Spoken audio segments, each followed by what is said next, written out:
ساتھ اے میرے بھائی۔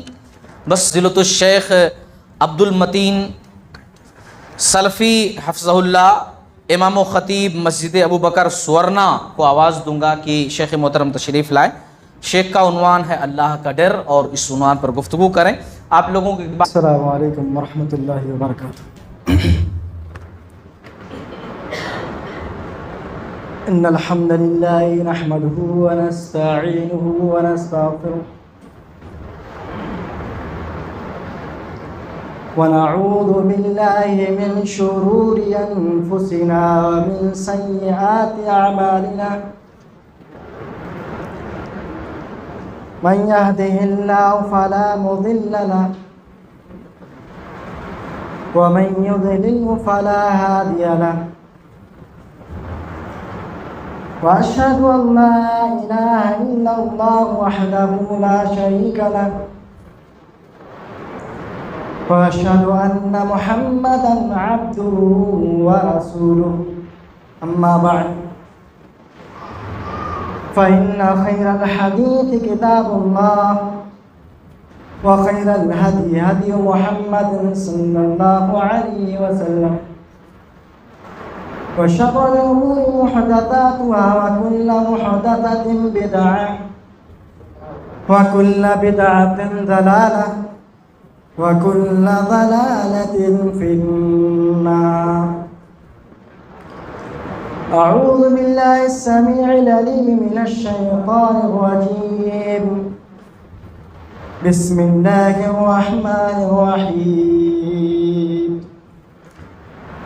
وَلِمَنْ خَافَ مَقَامَ رَبِّهِ جَنَّتَانِ فَبِأَيِّ آلَاءِ رَبِّكُمَا تُكَذِّبَانِ۔ رَبِّ اشْرَحْ لِي صَدْرِي وَيَسِّرْ لِي أَمْرِي وَاحْلُلْ عُقْدَةً مِّن لِّسَانِي يَفْقَهُوا قَوْلِي۔ اسٹیج پہ بیٹھے ہوئے معزز علماء کرام اور ذمہ داران اور معزز سامعین کرام، آج جو عنوان میں آپ کے سامنے لے کر کے حاضر ہوا ہوں، وہ عنوان بہت ہی اہم ہے ہمارے معاشرے کے لیے، ہماری کامیابی کے لیے۔ یہ عنوان بہت ہی زیادہ امپورٹنٹ ہے۔ میں نے آپ کے سامنے سورۃ الرحمن کی 2 آیتیں تلاوت کی۔ اللہ تبارک و تعالیٰ اس آیت کریمہ کے اندر ارشاد فرماتا ہے، وَلِمَنْ خَافَ مَقَامَ رَبِّهِ جَنَّتَانِ۔ جو شخص، جو بندہ مومن اللہ کے سامنے کھڑے ہونے سے ڈرتا ہے، جو بندے مومن قیامت کے دن اللہ کے سامنے حاضر ہونے سے ڈرتا ہے، اللہ تبارک و تعالیٰ فرماتا ہے جنتان، ایسے بندوں کے لیے اللہ رب العالمین نے 2 جنتیں عطا فرمائیں۔ فَبِأَيِّ آلَاءِ رَبِّكُمَا تُكَذِّبَانِ۔ بالآخر اے جن اور انس، اللہ رب العالمین کی کن کن نعمتوں کو جھٹلاؤ گے؟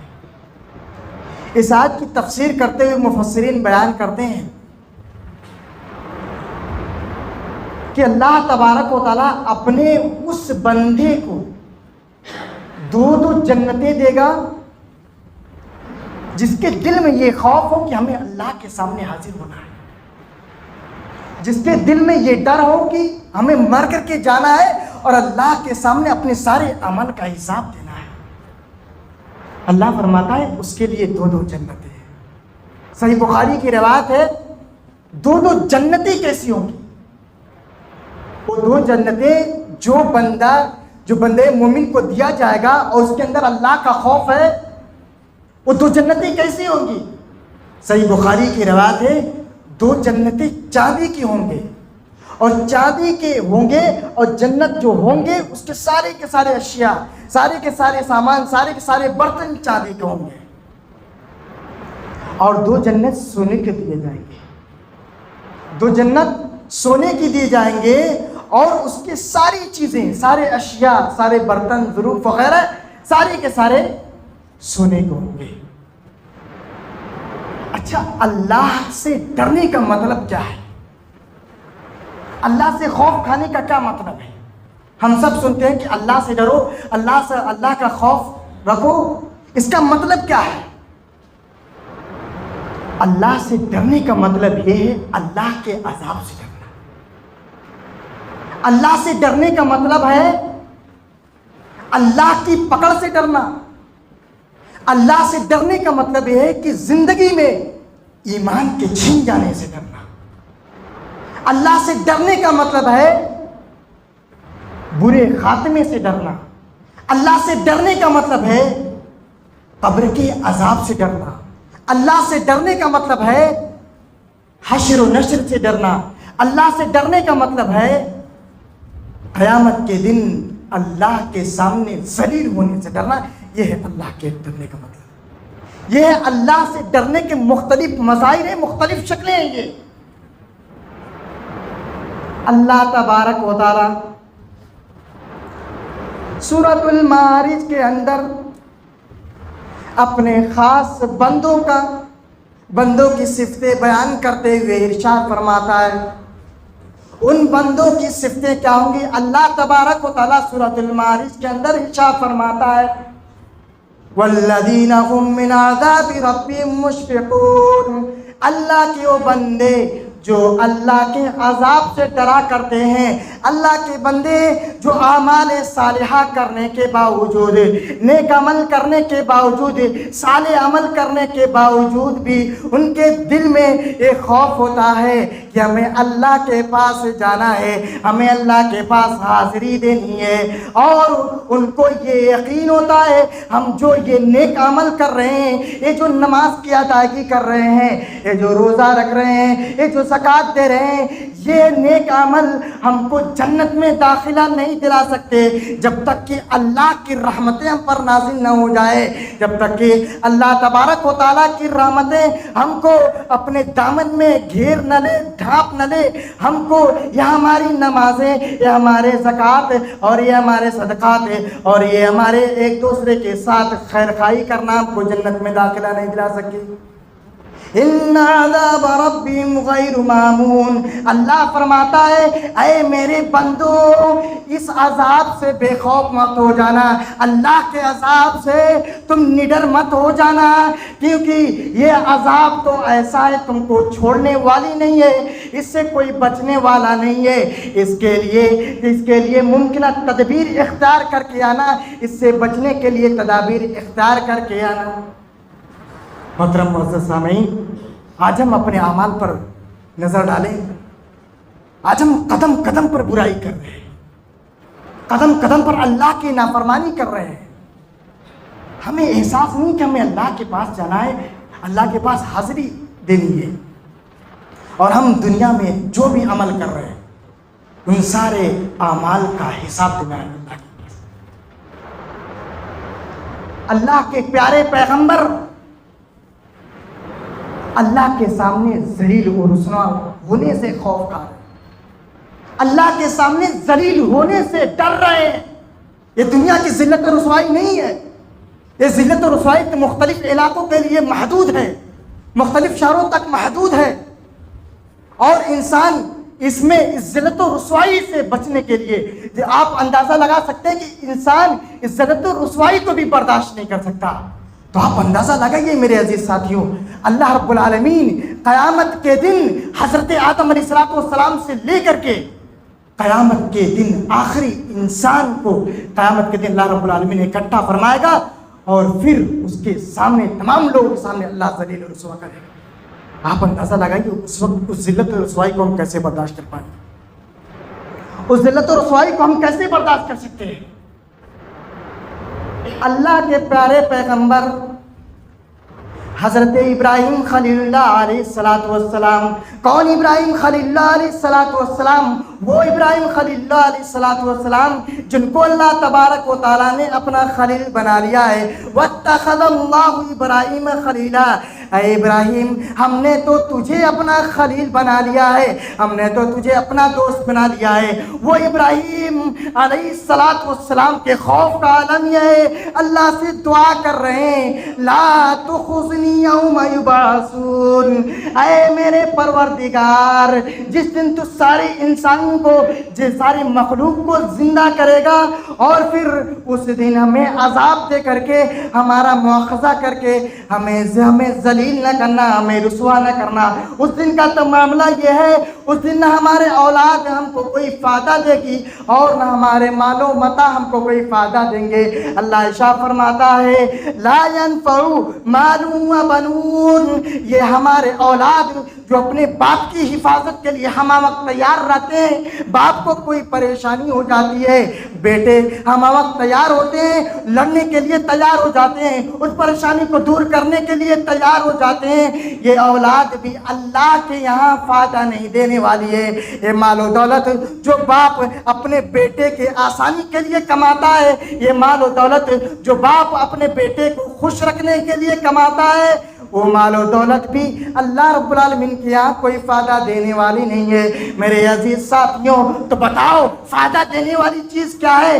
اللہ تعالیٰ ارشاد فرماتا ہے الا من اتى اللہ بقلب سلیم. فائدہ تو اسی شخص کو ہوگا جو پاک دل اللہ کی بارگاہ میں لے کر کے حاضر ہو, جو بالکل صاف دل اللہ کی بارگاہ میں لے کر کے حاضر ہو, جس کا دل شرک سے پاک ہو, جس کا دل کفر و نفاق سے پاک ہو, جس کا دل شرک سے پاک ہو, جس کا دل اخلاقی رذالتوں سے پاک ہو, جس کا دل کینہ کپٹ حسد و جلن سے پاک ہو.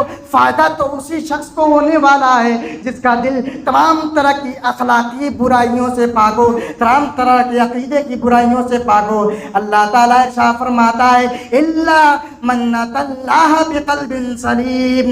فائدہ تو اسی شخص کو ہونے والا ہے جس کا دل بالکل پاک صاف ہو, جو اپنا دل بالکل پاک صاف لے کر کے اللہ کی بارگاہ میں حاضر ہوا ہو. وہ انسان کامیاب ہوگا جس کا دل بالکل پاک ہو.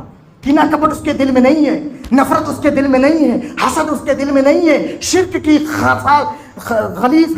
غلیظ جو اعمال اس کے دل میں نہیں ہے, نفاق نہیں ہے اس کے دل میں, اس کے دل میں ریا نہیں ہے, اس کا دل ان تمام خسیس اعمال سے پاک ہے.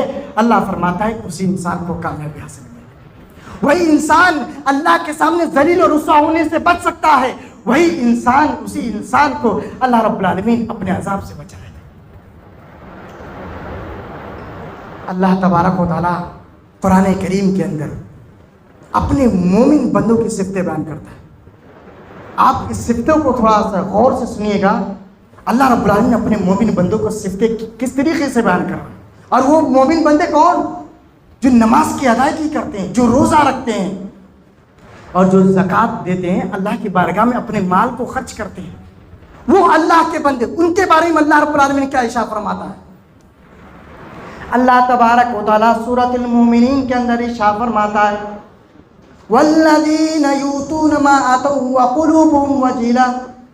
اللہ کے وہ بندے جو اللہ کی بارگاہ میں اللہ کے راستے میں خرچ کرتے ہیں, اللہ کے راستے میں دیتے ہیں, اس حال میں دیتے ہیں کہ ان کا دل کانپ رہا ہوتا ہے, اس حال میں دیتے ہیں کہ ان کے دلوں میں اللہ کا خوف ہوتا ہے.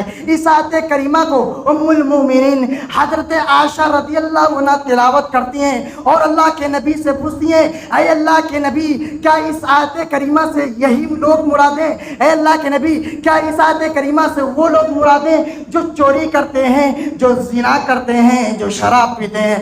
اللہ کے نبی ارشاد فرماتے ہیں لا یا بنت صدیق, نہیں اے صدیق کی بیٹی, اس سے وہ لوگ مراد نہیں ہیں, بلکہ اس سے تو وہ لوگ مراد ہیں وَلَكِنَّهُمُ الَّذِينَ يَصُومُونَ وَيُصَلُّونَ وَيَتَصَدَّقُونَ وَهُمْ يَخَافُونَ أَلَّا يُقْبَلَ مِنْهُمْ. اے صدیق کی بیٹی, اے عائشہ, اس سے تو وہ لوگ مراد ہیں جو نماز پڑھتے ہیں, نماز پڑھتے ہیں اور ان کے دل میں یہ خوف ہوتا ہے کہ کہیں اللہ تبارک و تعالیٰ میری ایک غلطی کی وجہ سے میری ایک خطا کی وجہ سے ان نمازوں کو اپنی بارگاہ میں شرف قبولیت سے محروم نہ کر دے۔ اس سے مراد وہ لوگ ہیں جو روزہ رکھتے ہیں اور روزہ رکھتے ہوئے اللہ کا خوف پکاتے ہیں کہ کہیں اللہ تبارک و تعالیٰ میری ایک غلطی کی وجہ سے میرے روزے کو اپنی بارگاہ میں شرف قبولیت سے محروم نہ کر دے۔ اس سے مراد تو وہ لوگ ہیں جو اللہ کی بارگاہ میں خرچ کرتے ہیں، صدقہ خیرات کرتے ہیں، لیکن جب صدقہ خیرات کرتے ہیں تو ان کے دل میں اللہ کا خوف ہوتا ہے کہیں اللہ تبارک و تعالیٰ یہ صدقہ خیرات کو اپنی بارگاہ میں قبول کرنے سے محروم نہ کر دے۔ اللہ کے پیارے نبی حضرت عائشہ رضی اللہ عنہا کو بتاتے ہیں، اے عائشہ اس سے مراد تو وہ لوگ ہیں جو نماز کے پابند ہیں، اس سے مراد تو وہ لوگ ہیں جو زکوٰۃ دیتے ہیں، اس سے مراد تو وہ لوگ ہیں جو روزے دار ہیں، لیکن عائشہ یہ نیک لوگ نیک عمل کرنے کے باوجود بھی ان کے دل میں یہ خوف ہوتا ہے، ان کے دل میں یہ ڈر ہوتا ہے کہیں اللہ تبارک و تعالیٰ میری ایک غلطی کی وجہ سے میرے سارے کے سارے اعمال پر پانی نہ پھیر دے، میرے سارے کے سارے اعمال کو اپنی بارگاہ میں رد نہ کر دے۔ یہ وہ لوگ ہیں جو نماز کی ادائیگی کرتے ہیں، جو روزے کی ادائیگی کرتے ہیں، جن کا دل صرف صاف ہے، جن کا دل صاف ہے، اللہ کے لیے وہ عمل کرتے ہیں، لیکن اس کے باوجود بھی ان کے دلوں میں اللہ کا خوف ہے، اللہ کا ڈر ہے۔ آپ اندازہ لگائیے کہ ان لوگوں کا انجام کیا ہوگا جو نماز نہیں پڑھتے، جو روزہ تو رکھتے ہیں لیکن دکھاوٹی طور پر رکھتے ہیں، جو صدقہ خیرات تو کرتے ہیں لیکن اس مقصد سے کہتے ہیں کہ لوگ ہمیں خرچ کرنے والا کہے، لوگ ہمیں ایسا مالدار کہہ کے پکارے جو اللہ کی بارگاہ میں دینے والا۔ یہ نام و نمود، یہ ریا چاہتے ہیں وہ لوگ۔ میرے عزیز ساتھیوں، اللہ کا ڈر کیا ہے، اللہ کا خوف کیا ہے؟ آج ہم کہاں جی رہے ہیں؟ آج ہمارے ڈر کا عالم کیا ہے؟ ہم کہاں جی رہے ہیں؟ کس معاشرے میں جی رہے ہیں؟ میرے عزیز ساتھیوں، اللہ کے پیارے نبی صلی اللہ علیہ وسلم، اندازہ لگائیے اس حدیث کریمہ سے، اس حدیث کریم سے اندازہ لگائیے کہ خوف کا کیا عالم ہے ہمارے نبی کا۔ اللہ کے پیارے نبی صلی اللہ علیہ وسلم اپنے صحابہ کو مخاطب کر کے ارشاد فرماتے ہیں، اے میرے صحابہ، واللہ لا اعلم ما تعلمون، اے میرے صحابہ جو چیزیں میرے علم میں ہیں اگر ان چیزوں کو تم جان جاؤ تو زندگی بھر روتے رہ جاؤ گے، ہنسنا چھوڑ دو گے۔ اے میرے صحابہ واللہ لو تعلمون ما اعلم، اے میرے صحابہ جو چیزیں، جو جانکاری، جو علم اللہ کے تعلق سے، اللہ کے عذاب کے تعلق سے، جہنم کے تعلق سے، پلسرات کے تعلق سے میرے علم میں، اگر اس تعلق سے تم جان جاؤ تو زندگی بھر روتے رہ جاؤ گے، ہنسنا چھوڑ دو گے۔ لیکن وہ نبی کی دل کی طاقت تھی کہ وہ نبی ہنستے بھی تھے، وہ نبی مسکراتے بھی تھے۔ اللہ کے نبی نے جہنم کو دردناک منظر کو بھی اپنی آنکھوں سے دیکھا ہے، جہنمی کو جلتے ہوئے دیکھا ہے، لیکن اس نبی کے دل کی طاقت تھی کہ وہ نبی اپنے صحابہ کے درمیان مسکرا بھی رہے ہیں، وہ نبی اپنے صحابہ کے درمیان ہنستے بھی ہیں۔ اللہ کے نبی بیان فرماتے ہیں، واللہ لو تعلمون ما اعلم، اے میرے صحابہ جو چیزیں میری جانکاری میں اگر وہ چیز تم جان جاؤ تو زندگی بھر روتے رہ جاؤ گے، ہنسنا چھوڑ دو گے، زندگی بھر روتے رہ جاؤ گے، ہنسی کیا چیزیں بھول جاؤ گے۔ اے میرے صحابہ یہ ہے اللہ کا خوف، یہ ہے اللہ کا ڈر۔ اگر اللہ کے اس دردناک منظر کو کسی انسان کے سامنے رکھ دیا جائے، وہ انسان پوری زندگی اپنی اللہ کی عبادت میں گزار دے گا۔ ارے اس کو تو چھوڑیے آپ، کوئی انسان اگر دنیا میں جل کر کے مر جاتا ہے، اگر اس کی ایک تصویر دیکھ لیتا ہے، وہ انسان جو جل کے مر گیا ہے، اس کے جسم بالکل سیاہ پڑ گئے ہیں، آنکھیں باہر نکل گئی ہیں، چمڑے بالکل کالے پڑ گئے، سکڑ گئے ہیں، اگر کوئی کمزور دل والا انسان اگر دیکھ لے تو بے ہوش ہو جاتا ہے، دیکھ لیتا ہے تو کئی دنوں تک لقمے کھانے کے لقمے اس کے حلق کے نیچے نہیں اترتے ہیں، بڑا بے چین ہوتا ہے، بہت بے قرار ہوتا ہے، پریشانی کے عالم میں ہوتا ہے، سوتا ہے تو سونے کے عالم میں بھی بے قراری سے اٹھ کے بیٹھ جاتا ہے، وہ تصویریں اس کے ذہن و دماغ میں الٹ پلٹ کر کے آتی ہیں۔ یہ تو دنیا کا معاملہ ہے۔ میرے عزیز ساتھیوں،